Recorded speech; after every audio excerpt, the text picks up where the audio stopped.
국내에서 처음으로 코로나19 사망자가 나왔습니다. 정부가 대구 경북 지역 코로나19 확산 저지를 위해서 범정부 지원단을 긴급 가동한다는 소식 들어와 있습니다. 국회에서는 TK에 지역구를 둔 의원들로부터 시작을 해서 코로나 추경 편성을 서둘러야 한다라는 목소리도 나오고 있는데요. 이런 가운데 미래통합당 심재철 원내대표가 총선에서 일당이 되면 문 대통령 탄핵을 추진하겠다라고 밝히면서 때 아닌 탄핵이 총선의 쟁점으로 떠오르고 있는 분위기입니다. 서울타임즈에서 자세히 전해드리겠습니다. 김지윤의 이브닝쇼 시작합니다. 네, 서울타임즈 시간입니다. 오마이뉴스 박정호 기자 그리고 프레시안의 곽재훈 기자 나오셨습니다. 어서 오세요. 네, 안녕하십니까? 안녕하세요. 네, 지금 어제 오늘 굉장히 좀 분위기가 안 좋은데요. 지금 이 시각 코로나19 추가 확진자 어떻게 되고 있나요?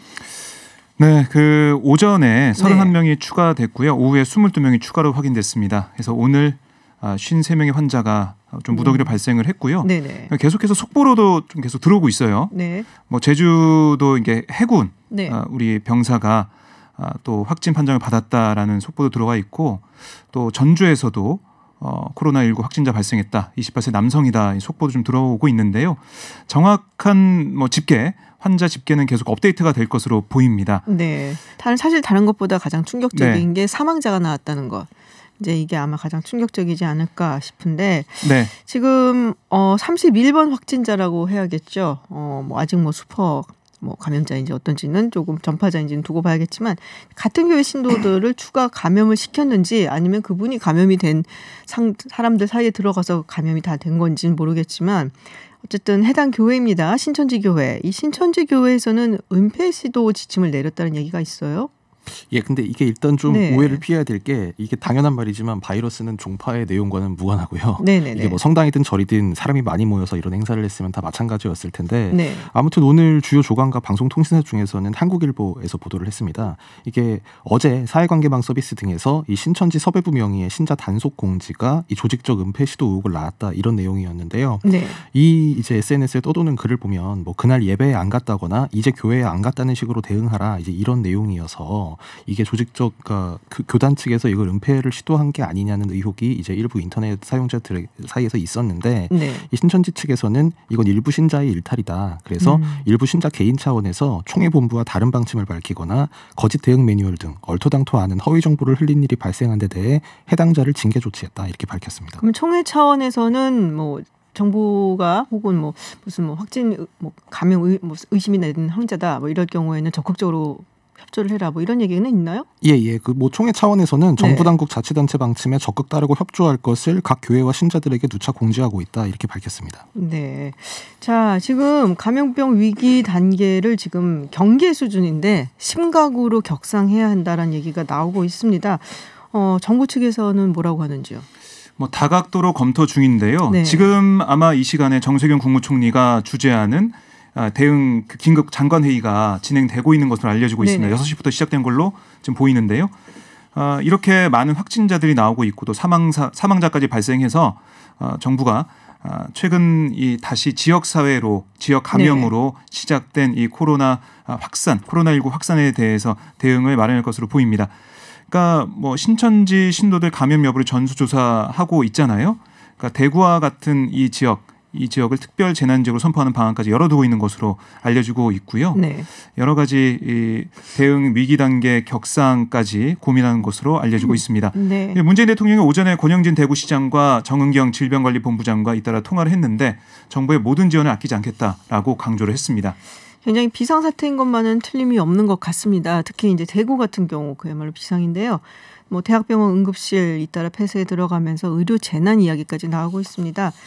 네, 대구광역시 코로나 비상대응본부 자문교수이시죠. 영남의대 예방의학교실에 이경수 교수 전화 연결되어 있어서요. 저희가 얘기 좀 듣고 가겠습니다. 안녕하세요, 교수님. 네, 안녕하세요. 네, 영남대병원도 응급실이 폐쇄된 상황입니까? 예, 그렇습니다. 네. 지금 계명대 비롯해 경북대 병원, 대구 가톨릭대 병원 등 응급실이 많이 폐쇄가 됐는데 교수님 목소리 굉장히 지쳐 보이십니다. 네. 예.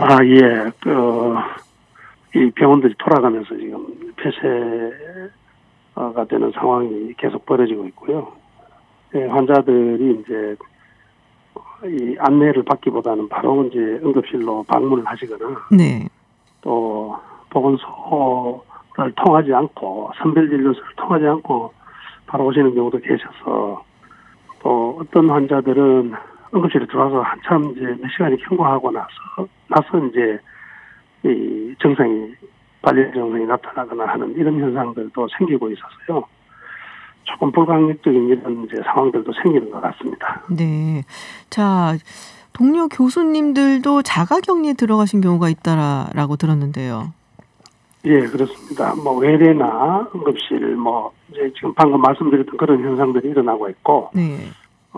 병원 외래의 경우도 이제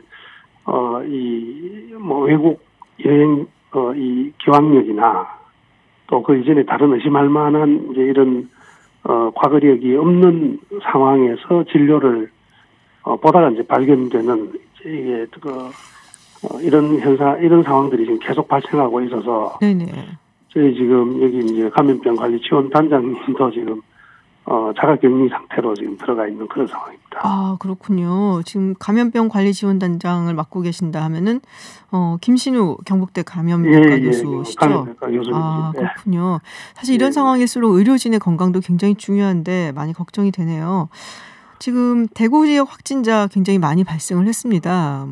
이렇게까지 많이 하루에 발생한 적이 없었는데 이렇게 되면은 그 전까지는 소수였기 때문에 음압병동이라든지 또 치료약이라든지 이런 것들이 그래도 적절하게 쓸 수가 있었는데 이게 숫자가 이렇게 많아지면 조금 모자라지 않을까라는 걱정도 드는데요. 예, 지금 이제 약품의 경우도 걱정이 되는 부분이 물론 약이 지금 치료약이 없습니다만은 네. 정상 치료제도 걱정이 되는 부분이 있고요. 네. 각종 물품들이나 또 검사의 어떤 이 재료 이런 부분들도 지금 이제 계속 대단히 염려되는 부분들이 많이 있는 상황입니다. 또 앞으로 이제 검사를 해야 될 이 건수도 대단히 많을 것으로 지금 예상을 하고 있어서 네. 이런 부분들을 지금 준비를 하고 있습니다. 검진 키트 같은 것은 충분히 확보가 된 상황입니까? 확보를 하고 있고요. 네. 조금 전에도 말씀을 주셨지만 저희 이제 중앙에서 지원하고 또 이 각 지역에서도 이제 범부처가 전부 지금 이제 이런 대책을 계속 논의해가면서 이제 부족 사태가 발생해서 진단과 치료에 문제가 생기지 않도록 지금도 회의를 하다가 제가 지금 나왔습니다. 아, 그러시군요. 네. 네. 어떤 내용 이야기들을 대책이라든지 지금 회의 중에 어떤 이야기들 하고 계신지 궁금한데요. 이제 선별진료소의 운영부터 시작해서 네. 아시다시피 이제 입원 시설 방금 말씀 주셨던 네네. 음압병실, 네. 또 격리병실, 또 이제 진단 키트와 관련되는 이런 이 물량의 조달, 또 말씀드렸던 의료진을 지금 보호하는 것이 굉장히 중요해졌습니다. 그렇죠. 그래서 이제 의료진이 격리되지 않도록 보호구를 사용을 해야 되는데 이것에 대한 이제 보급이나 또 이 계속 조달할 수 있는 대책 이런 아주 다양한 지금 현안들이 너무 지금 산적해져서 이 내용들을 지금 전부 같이 함께 머리를 맞대고 방안을 지금 도출을 하고 있습니다. 네, 다른 지역에서의 도움이 상당히 좀 절실한 상황이지 않을까라는 생각이 좀 드는데요. 예, 그런 생각을 시시각각 하고 있습니다.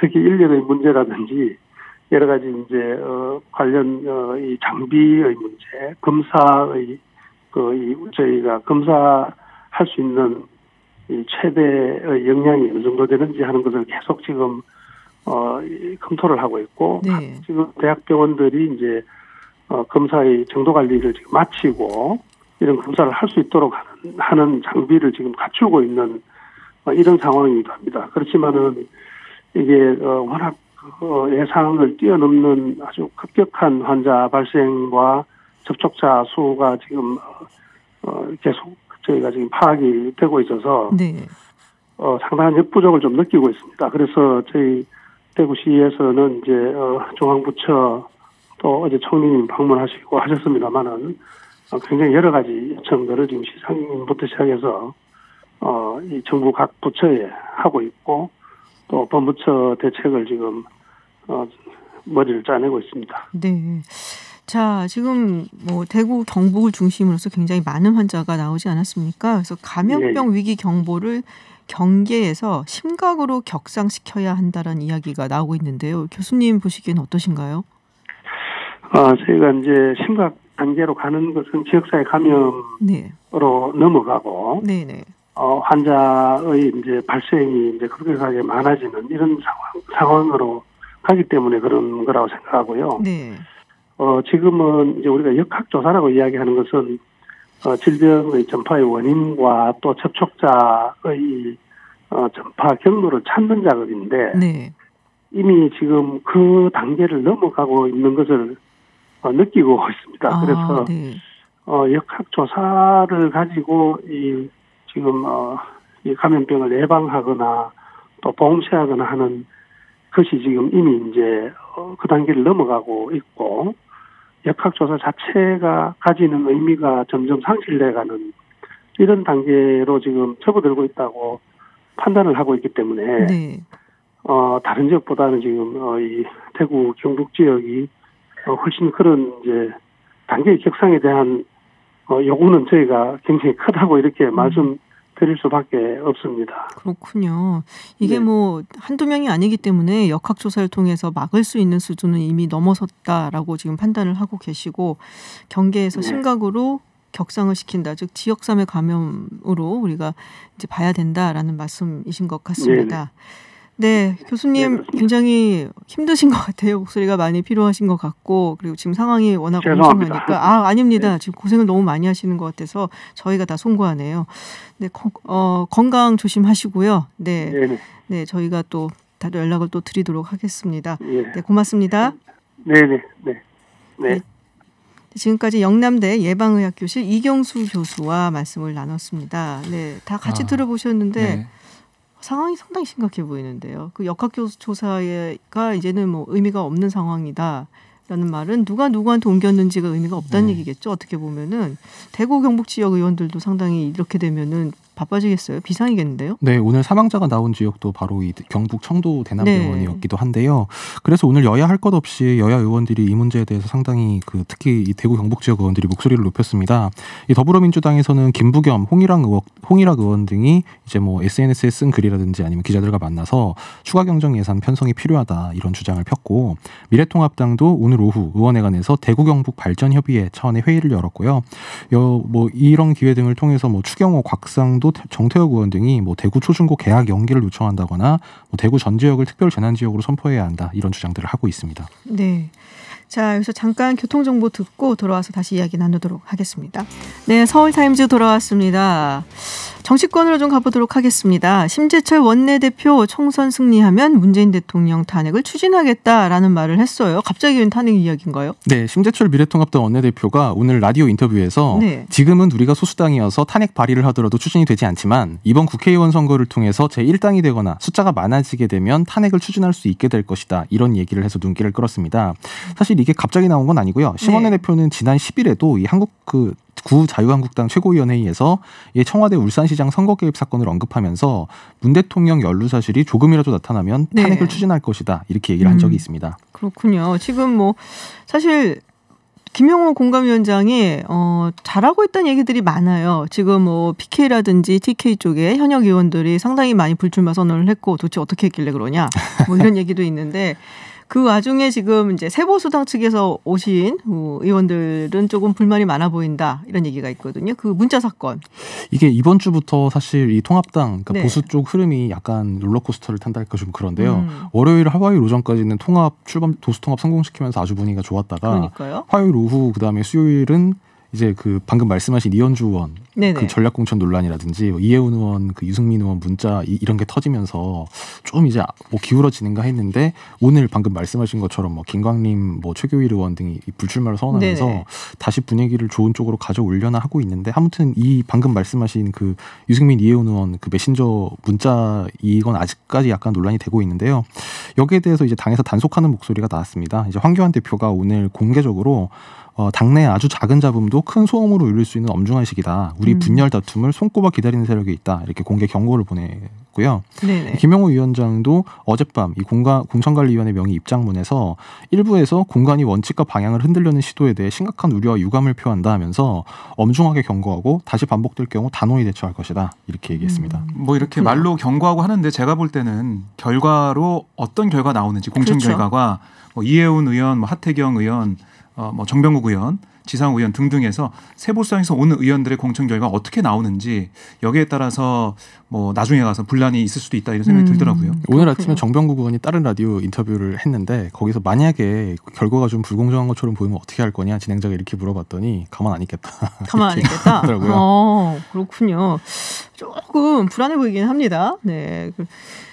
탄핵 이야기는 조금 무리수가 아니야. 아마 뭐 정부 심판 뭐 이런 거를 뭐 이야기를 하기 위해서 그런 게 아닌가라는 생각이 좀 드네요. 거기에 대해서 민주당의 반응이 좀 있었어요. 윤건열 전 청와대 국정상황실장과 고민정 전 청와대 대변인이 오늘 국회에서 최재성 의원과 함께 기자회견을 열었습니다. 16년 전 노무현 전 대통령을 대통령이 인정할 수 없다면서 탄핵을 도모한 이들의 후예들이 다시금 역사를 반복하려고 한다라고 비판했고요. 국민의 명령하지 않은 탄핵은 월권이다 라고 얘기하기도 했습니다. 또 윤 전 실장은 기자들과 만나서요. 이런 얘기도 했어요. 심원회 대표가 2번에 걸쳐서 탄핵 운운하는 것은 염치 없는 짓이다. 정치에도 금도가 있는데 넘어서는 안 되는 선을 넘었다. 국민들이 엄중하게 판단할 것이다 라고 지적을 했습니다. 그러니까 이 최재성 의원, 뭐 윤건영 전 실장 등은 이제 이번 그러니까 심원 대표가 오늘 아침에 얘기를 하니까 이번 총선이 2004년 그 탄핵 역풍 총선처럼 뭐 이제 그런 이제 구도가 되기를 좀 이렇게 뭐 기대까지는 아니고 이제 그렇게 되는 게 아닐까라는 생각을 좀 한 건 같습니다. 그렇군요. 자, 홍준표 전 대표 결국 경남 양산 을로 가는 건가요? 아직 모릅니다. 아직 몰라요? 결론이 안 났기 때문에 근데 거의 가능성이 뭐 제일 크다라고는 보여져요. 홍준표 전 대표가 오늘 면접을 했습니다. 근데 면접을 했는데 오늘 그 면접에서 공관위원들이 물어봤대요. 강북 지역 가는 거 어떻냐? 강북? 예. 늘 뭐 들어왔던 강북 지역 험지 출마 그래서 요구했는데 홍 전 대표는 지금 와서 어떻게 나가겠냐 너무 늦었다 뭐 그동안의 입장을 반복했다고 해요. 뭐 고향 출마를 한번 컷오프 당했고 만약에 양산을까지 컷오프를 2번 당할 이유가 있느냐 그런 이유가 있는지 잘 모르겠다. 만약 2번 컷오프를 당하면 정계 은퇴나 무소속 출마 중에 선택할 수밖에 없다. 뭐 이런 얘기도 했어요. 홍준표 대표 입장에서는 내가 한 발 물러섰는데 이 정도는 봐줘야 되는 거 아니야라는 생각을 할 수도 있긴 하겠네요. 원래 자기가 고향에서 출마하겠다 했다가 그럼 양산 갈게 이렇게 한 거잖아요. 험지로 갈게 뭐 이런 거였죠. 김태호 전 지사도 오늘 뭐 면접을 했는데요. 공관위원들에게 현재 지역구의 출마 의사가 확고하다라고 얘기했대요. 고향인 거창에 나가겠다 강조한 거고 만약에 이게 받아들이지 않으면 어떻게 할 거냐 그렇게 물어봤더니 기자들이 물어봤더니 뭐 거기에 대한 생각하지 않았다. 공관위에서 결정하는 것에 따라서 자신의 입장을 정하겠다라고 얘기를 했습니다. 또 황교안 대표도 종로 그 면접을 했습니다. 종로 지역구 면접을 했는데 황교안 대표를 포함한 8명의 예비 후보가 같이 들어가서 면접을 했는데요. 뭐 이거는 사실 요식회로 볼 수가 있는 거죠. 황교안 대표는 이 정권 심판론을 내세우면서 최선을 다하겠다 이런 취지의 얘기를 했습니다. 알겠습니다. 자, 지금 뭐 민주당 측에서도 이렇게 문자로들 메시지를 자꾸 보내는 거예요. 할 말 있으면은 그냥 자기들이 나와서 할 것이지 자꾸 문자로 밝혀갖고 말이야 보란 듯이 이것도 다 보란 듯이 한 거 아닌가 싶은데 문자 정치인가요? 그렇죠. 문자 정치. 문자 정치인데 지금 김남국 변호사 관련한 문자 지금 박광온 의원이 민주당에 지금 이거를 또 보여준 게 아닌가라는 생각이 좀 드는데요. 그러니까 이 18일 오후에 국회 본회의장에서 그 회의가 있었는데 한 지지자로부터 받은 메시지가 노출이 된 겁니다. 그 내용이 뭐였냐면 노출됐는지 노출을 한 건지 하여튼 근데 각도는 좀 이렇게 너무 잘 보이는 막 문자 크기는 크더라고요. 어땠어요? 좀 큰 거 아니었어요 혹시? 크더라고요. 네. 근데 그게 뭐 일부러 키웠는지 아니면은 뭐 시력 때문에 키웠는지 모르겠지만 어쨌든 잘 보였습니다. 그 내용을 알 수가 있었는데 김남국 영입부터 실수였다 이런 비판의 메시지였어요. 그러니까 가만히 생각해 보니 김남국 영입 부터가 실수가 아닌가. 아니 귀 닫은 당의 오만함이 부른 필연적 패착 아닌지라고 쓰여 있었습니다. 또 독선과 오만함이 부른 일련의 참사가 계속되고 있다는 생각을 지울 수 없다. 이런 내용도 있었어요. 그렇군요. 지금 정봉주 전 의원이 근데 지금 김남국 변호사 경선 만약에 뛸 수 있게 안 하면 뭐 중대 결단을 할 수가 있다. 뭐 이런 입장을 밝힌 걸로 지금 언론 보도가 되고 있는데 어떤 중대 결단인지 되게 궁금하지 않아요? 뭐 중대 결단 여러 가지가 있겠죠. 무소속 출마도 있을 걸로 보이고요. 뭐 그것도 한 가지 경우의 수가 되겠죠. 여러 가지 중대 결단을 생각하고 있다고 하는데 오늘 페이스북에 정 전 의원이 올린 내용을 보면 민주당이 중도 생각을 너무 많이 하고 있다. 그 표현을 좀 세게 했는데, 네. 이 중도 X라고 했죠. 네. 네, 중도 X를 맞은 의원들이 김남국을 좀 많이 세게 공격하고 있다, 도륙하고 있다, 뭐 이런 표현을 썼어요. 그래서 당원들이 어찌 생각하는지 묻는 경선이 두려워 정봉주도 막고 이제는 김남국도 막는 꼼수를 부리냐라고 비판을 했습니다. 그러니까 적극적인 지지층도 좀 뭔가 나뉘는 것 같은데 이제 정봉주 의원은 방금 말씀하셨다시피 뭐 중대 결단 이런 얘기를 하면서 뭐 이게 안 받아들여지면 뭐 총선을 자기 이름으로 블랙홀로 만들겠다는 뭐 그런 얘기까지 하면서 사실상 당 지도부를 압박하고 나섰는데 반대로 또 그 유시민 노무현재단 이사장 같은 경우에는 정치 신인은 험지에 가야지 이걸 당내 경쟁으로 시작하는 건 옳지 않다. 오히려 김남국 변호사를 좀 말리는 것 같은. 젊은데 험지로 가지 뭐 이런 유의 이야기 그런 얘기를 했거든요. 근데 사실 인재 영입을 했으면은 당에서 좀 케어를 해주고 아니면 어느 지역에 좀 가지 않겠냐 뭐 권유를 해주고 이런 게 좀 있어야 되는데 그런 게 없지 않느냐 이런 지적도 좀 있고요. 오늘 이해찬 당대표하고 이낙연 뭐 공동 상임 선대위원장 발언이 좀 있었어요. 네. 그러니까 좀 이제 정리가 빨리 될 거다 이런 얘기를 했고요. 특히 이해찬 대표는 김 변호사와 금태섭 의원 둘 다 우리 당의 인재이기 때문에 뭐 잘 처리하겠다 이런 식의 얘기했거든요. 그 말은 뭐 풀이를 해보자면 김남국 변호사를 다른 지역에 공천하는 게 아니냐. 뭐 이런 얘기가 좀 나오고 있습니다. 그렇군요. 자, 마지막 소식으로요. 신경민 의원이 공천 문제로 노무현 전 대통령 부인인 권양숙 여사를 만났다라는 이야기가 나오고 있습니다. 이게 무슨 얘기인가요?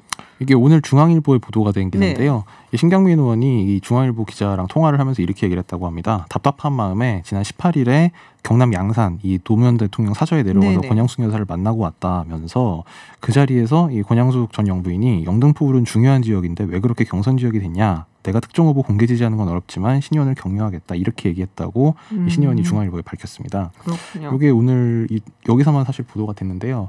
뭐 제가 이걸 직접 확인해 보진 않았는데 아마 이제 신 의원이 이제 기자한테 이렇게 통화를 얘기를 한 것 같습니다. 그렇군요. 요거를 할까말까 제가 고민을 했는데, 고유정 전 남편 그리고 의붓 아들을 살해한 혐의로 기소돼서 재판을 받고 있습니다. 1심 판결 나왔습니다. 소식만 짧게 전해주시죠. 네, 무기징역이 나왔어요. 그러니까 전 남편을 살해한 혐의에 대해서는 무기징역 나왔고, 의붓 아들 살해 혐의에 대해서는 무죄 판결이 좀 나왔습니다. 그러니까 전 남편에 대한 여러 가지 그 검찰의 주장, 그 증거가 다 인정이 됐어요. 하지만 의붓 아들에 대해서는 인정이 안 됐는데 그것 좀 전해드릴게요. 그러니까 간접 증거만으로 유죄를 입증할 수 있다 하더라도 간접 사실 사이에 모순이 없어야 하고 과학 법칙에 부합해야 한다. 다만 의심 사실이 병존할 경우 무죄 추정의 원칙을 고수해야 한다라는 대법원 판례를 제시하면서 사형 선고에 남용을 경계했다. 뭐 이렇게 얘기를 했습니다. 약간 정황상 뭐 이런 증거도 조금 부족했다라는 얘기들이 좀 있기는 했어요. 의붓 아들의 경우에는 뭐 이른바 고유정이 주장했던 아버지의 다리에 눌려서 사망했을 가능성 이걸 배제할 수가 없다. 배제하기 어렵다. 이런 얘기를 했어요. 영화도 아니고 사실은 나이가 많은 애거든요. 그래서 그 사실이 애를 키워본 사람으로서는 조금 이해는 안 가는데 뭐 오늘 특히 유가족들 그러니까 전 남편 쪽 유가족들이 방청을 했고 또 의붓 아들 아빠죠. 그 현 남편 그 방청을 했는데요. 그 이 피해자 남동생 그러니까 전 남편 남동생은 오늘 재판 결과는 전혀 예상하지 못한 결과다.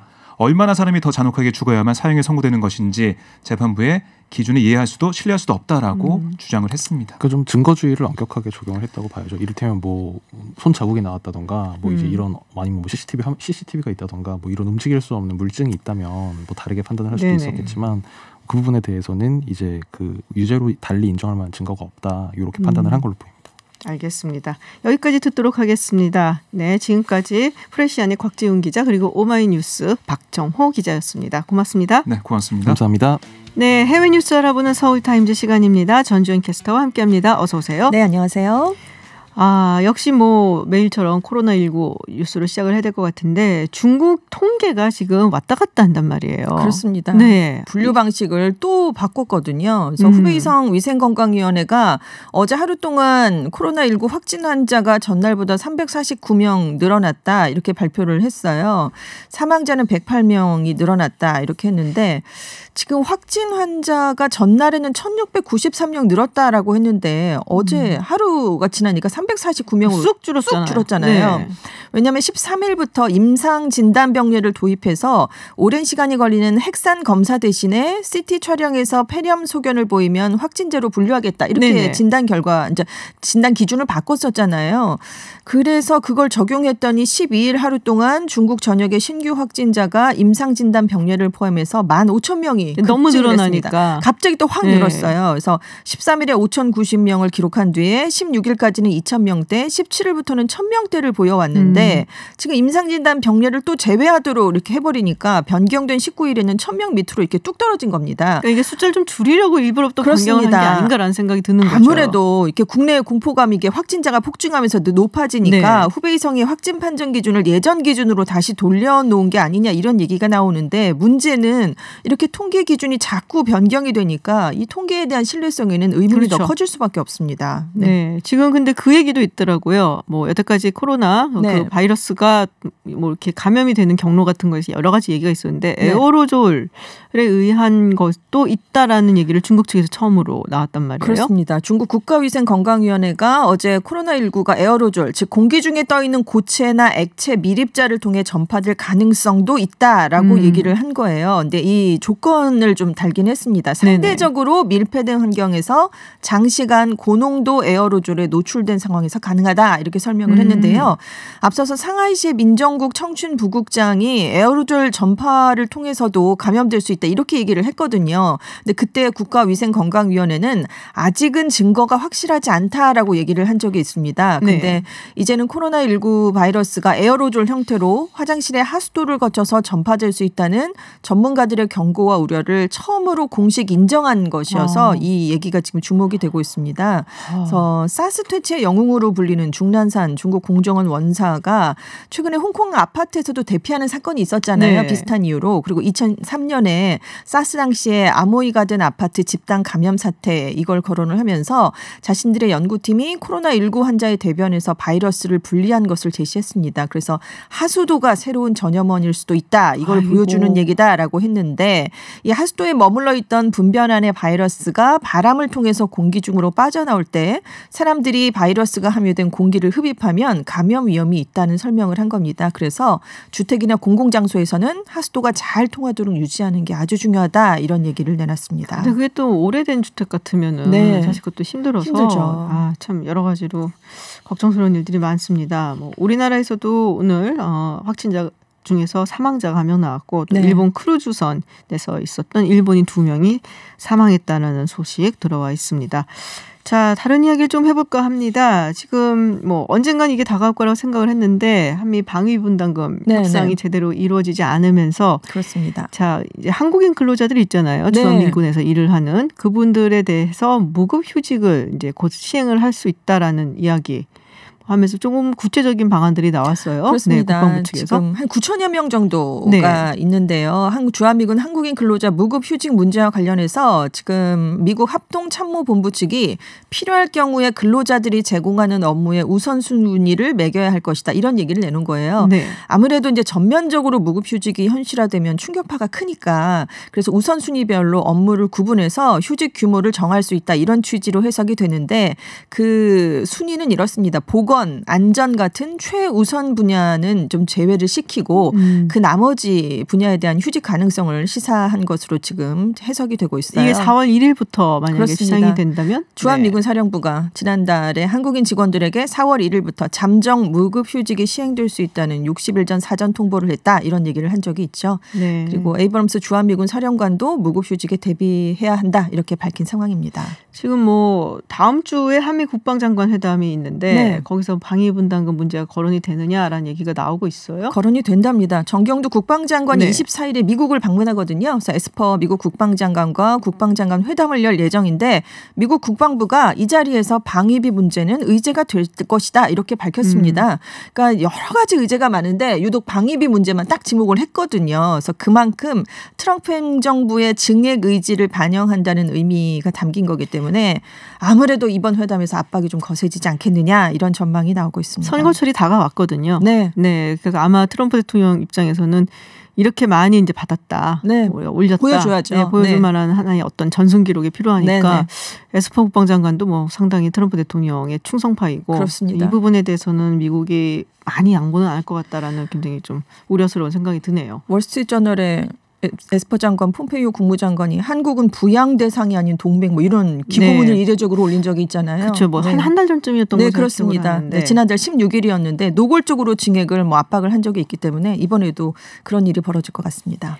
자, 이란 소식을 좀 들어보겠습니다. 이란 정부 관계자가 자국 내 삼성 스마트폰 서비스를 금지하겠다라고 밝혔어요. 그렇습니다. 이게 호르무즈 해협 파병하고 관련이 있는 건가요? 그러니까 미국의 압박에 대한 뭐 그런 조치 때문인데요. 나나카르 이란 정보통신부 법무국장이 이란 정부가 삼성전자 임직원의 입국 또 삼성전자의 스마트폰을 이란 내에서 사용하지 못하게 등록을 금지할 수 있는데 일련의 조처가 다 준비됐다 이렇게 경고를. 일련의 조처가 다 준비가 됐다. 그렇습니다.라고 이제 이란 국영 TV가 이제 18일에 보도를 했는데요. 네. 삼성전자가 미국의 제재를 피하기 위해서 이란 시장에서 서비스를 축소하려는 움직임을 보였습니다. 왜냐하면 이제 애플리케이션 앱을 이용할 수 있는 갤럭시 스토어 서비스가 이란에서 중단된다 이런 사실이 알려졌었거든요. 그래서 이 법무국장의 발언은 이 사실이 알려진 뒤에 발표가 됐습니다.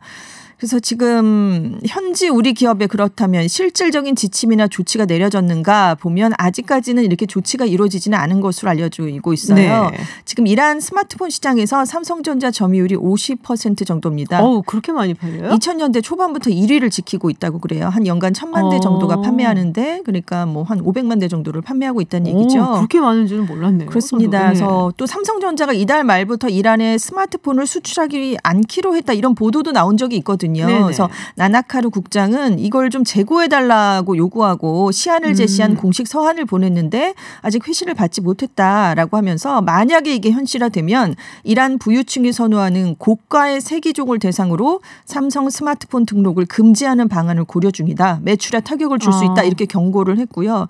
중국의 화웨이, 샤오미가 점유율을 더 늘리게 하는 방법도 고려할 수 있다. 이런 얘기까지 했습니다. 여기 우리 이 옵션이 또 있으니까 네. 이거 쓸 거거든 하고 약간 협박하는 그런 분위기인데요. 근데 무사비 이란 외무부 대변인도 14일에 삼성전자 매장 간판이 철거되는 사진을 올리면서 그 밑에 미국의 제재에 가담해서 이란을 떠나는 외국 기업이 다시 이란으로 돌아오기는 매우 어려울 것이다. 이런 글을 또 올린 적이 있어요. 그래서 재계에서는 이란에서 지금 전자 가전시장에서 한국 업체의 점유율이 높거든요. 네. 그래서 우리 기업을 일단 본보기로 해서 미국 방침에 따라서 철수하는 외국 기업들에게 모두 메시지를 보낸 게 아니냐 이런 식으로 지금 해석을 하고 있다고 합니다. 미국이 이란 경제 제재가 들어가 있으니까 이란하고 어떤 비즈니스를 하기가 실상 좀 힘들기도 하고 잘못하면 이게 또 그 사업자가 받을 수가 있거든요. 그렇습니다. 그래서 지금 근데 우리 기업으로서는 미국 제재도 준수를 해야 되는데 이란에서 철수하기도 어렵고 지금 고래 싸움에 새우등긴 격이다. 약간 이런 얘기가 나오면서 지금 어떤 선택을 해도 리스크가 매우 높기 때문에 상황을 일단은 예의주시하고 있는 상황이라고 합니다. 그렇군요. 알겠습니다. 네, 해외 뉴스 알아봤습니다. 지금까지 전주현 외신캐스터였습니다. 고맙습니다. 네, 감사합니다. 네, 3부에서는 미래통합당 이준석 최고위원과 세보수당 출신 의원들의 공천 문제 그리고 통합당의 총선 전망에 대해서 이야기를 좀 나눠보고요. 또 뉴스 1타 강사 코너 준비하고 있습니다. 1심에서 무죄가 선고된 타다. 네, 타다와 관련해서 한번 이야기를 나눠볼까 합니다. 저는 잠시 후 7시에 픽으로 돌아오겠습니다.